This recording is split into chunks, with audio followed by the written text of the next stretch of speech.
All right, remember, if you're joining us right now, follow us on social media. Our handles are literally at KTN Home across all social media platforms. That is Facebook, Instagram, and Twitter. And you can also follow me at Ian Dennis Network. The hashtag is KTN Business Coach. Before the break, we were having a conversation with Joan Mwangi as to how exactly her and her team at PMS Group are overcoming this particular period of time. And right now, Joan? Yes, Ian. So before the break, we were talking about us awaiting the new normal, and we don't know how long this particular season is going to be. I wanted just to find out with regards to you as an entrepreneur. You always talk about, I've actually had a couple of your conversations in the past speaking about how entrepreneurs need to have a cash reserve. How much cash reserve should you, or rather an entrepreneur, have for this unforeseen period of time? Oh, wow. Ian, I want to tell you that like all entrepreneurs, we have all been caught flat-footed on this one. I think for most businesses, we always look at it in terms of having reserves that can keep the business going for 3 to 6 months. And usually with that kind of reserve, you feel very comfortable. In this particular situation, we don't know the end date. And for me, based on what we are observing and the lack of any assurance from any quarter, nobody has done the curve and completed it. I'm looking at it and saying that best case scenario, I'll be back in business as the new normal in January next year. Wow. So if you're looking at that length of time, you can imagine you need a lot of money. Yes. And I don't think any entrepreneur, or rather, I don't think most entrepreneurs, medium and small, will have that kind of money to bankroll themselves. So I think it will be necessary for measures to be put in place to revive this economy and directly to support entrepreneurs who create employment. Otherwise, we are going to be in very serious problems come 2021. So, John, you've been in the Lions Den for quite a while, and I'm sure you've made quite a number of deals. What would you consider to be your best deals and why? Oh, wow. I actually am very partial to a lot of my investees. And there are some who are so close to me, so it's hard to mention just one. But let me mention that I really like a young team called Renkai Gold. Renkai Gold do handcrafted, specialized jewelry, and they're copper, and they're doing this as an impact business. So we are actually creating a lot of employment in the slum areas by teaching them the skills, and then we sell these pieces. During Valentine's, we actually had a Valentine's offer, and it was a fantastic offer.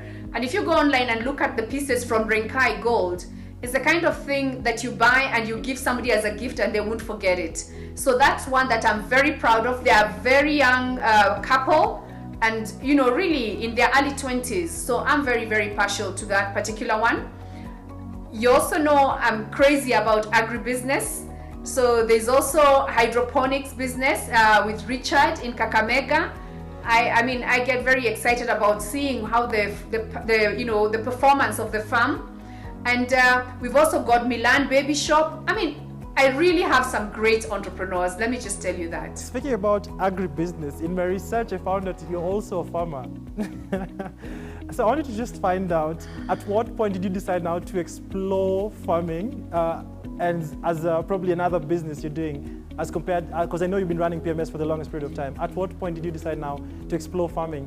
And how exactly are you juggling between both being a farmer and being the entrepreneur you are? And what kind of farming? Oh, as they say, a rolling stone gathers no moss. So you can bet that one of them is not doing well, and you can bet which one. So my agribusiness is really a passion project because I believe that people must eat, and I like to eat good food. I like to eat healthy food. So really, I grow a lot of the food that I eat and my family eats. But I also try to get into agribusiness by growing things that I can sell in the market and doing value addition. I've not been very successful. And like right now, because we are locked in Nairobi, it means I can't go to the farm.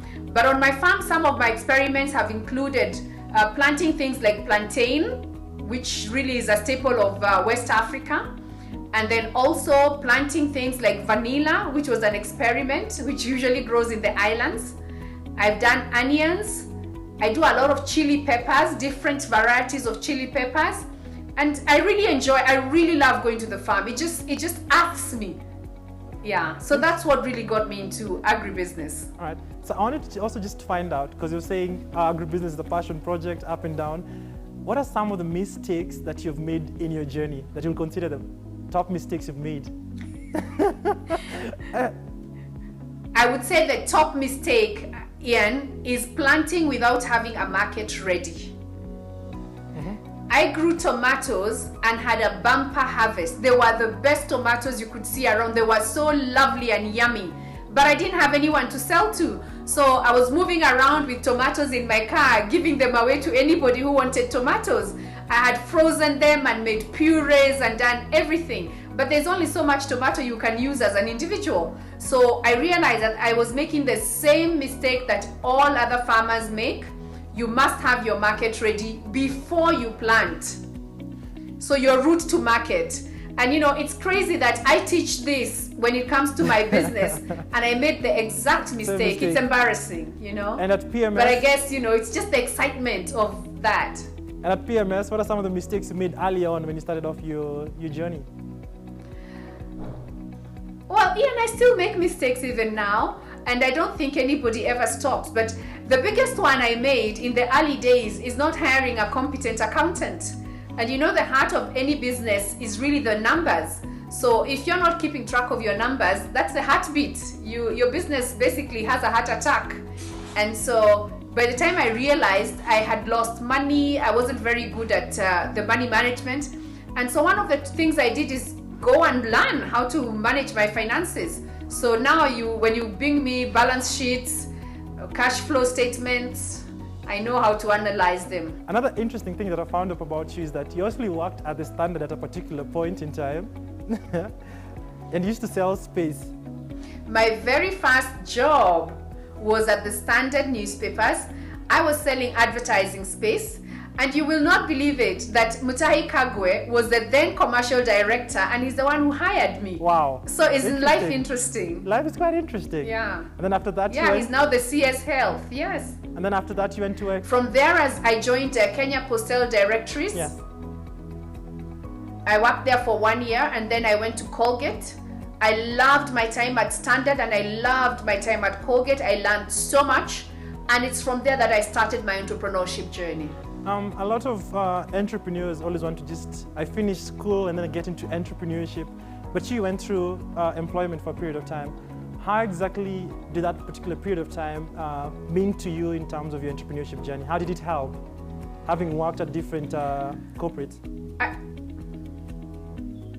I actually think I would recommend for everybody to first work in a corporate organization, 1 or 2 or 3 even, before you start your business or while you're doing your business as a side hustle. There's something to be said for employment and for formal business. Their systems, their processes, and their standards and professionalism that you learn that you cannot teach yourself. I can tell you that most people who come and work at PMS, when they leave, they go and set up businesses, and many of them succeed. And it's simply because they have come and they have learned what is important and they are able to apply it. I can tell you, Ian, for me, I believe that everyone who comes and passes through my hands should be able to set up a business bigger and better than PMS. I believe in that abundance, and I have seen it time and again, and it hasn't taken away, it hasn't diminished what we have at PMS. Another interesting thing that I found about you is that you're also a member of FEMCOM. That's an arm of COMESA. And you're also a member of, I think it's an arm also of ESC. There's an arm you're also a member of. So what's the importance of being in such bodies, and also what do the bodies do that can benefit other entrepreneurs actually watching this? Ian, I'll tell you, there's nothing that is as valuable to you in your career trajectory as 2 things. 1, your capability, and 2, the networks that you have. Because the networks that you have open doors, and then your capability keeps you in those places and gets you to rise. You will not get far in life if you don't have networks, and associations open those doors. I'm the chair of FEMCOM. FEMCOM is basically the 21 member states of COMESA all the women in business, we sit within Femcom, and I'm chairing that. I just want you to imagine what kind of networks that opens up for you as a woman, because it means that anytime young person or any business person wants a linkage in any of those 21 countries, I know people who can open doors for them, who will host them as a sister or a brother. My passion is for young people and for women entrepreneurship. So even as I sit as the East African Women in Business platform at Femcom, and in my passion project again, FEWA Africa, which is the Federation of Women Entrepreneur Associations, which focuses on youth and women entrepreneurship. My purpose is to upskill every young entrepreneur and to make sure that they have the networks they need, not just to grow their business locally, but regionally and globally. Interesting. So I'd like just to end the conversation by some question I'd posted on our social media. There's a gentleman called Desert Hawk 254 on Twitter. He asked, what's your advice on how small startups can build formidable business networks beyond their current levels? Sort of like touches on the last conversation we've had. Ian, if I would say that question really goes to me answering, what would I tell my 25-year-old self if I was starting afresh? The power of networks. Always get into partnerships. You can try to do it alone, you will get places, you will move faster, but you will not move further. You really must work with others. If you can bring like-minded people and form a coalition, you grow bigger business. Whatever you're doing, even if you're just selling tomatoes, but you become a person who is the number one consolidator of all the tomato sellers, you become like a cooperative. All of you benefit. But if you're growing each one of you individually, it's so much more troublesome and you don't benefit from the economies of scale. If I were to do it all over again, all the young people that were setting up their marketing companies 25 years ago, if we had come together, today we would be commanding not just Africa, but the world. Thank you so much, Joanne. So that would be my advice. Thank you so much, Joanne. Quite an interesting conversation. Thank you, Ian. I've really enjoyed myself. Thank you for calling me.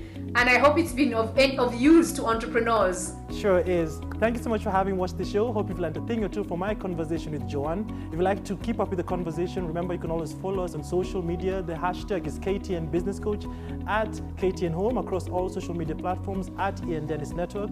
My name is Ian Dennis, and this has been The Business Coach, where we help entrepreneurs better their businesses.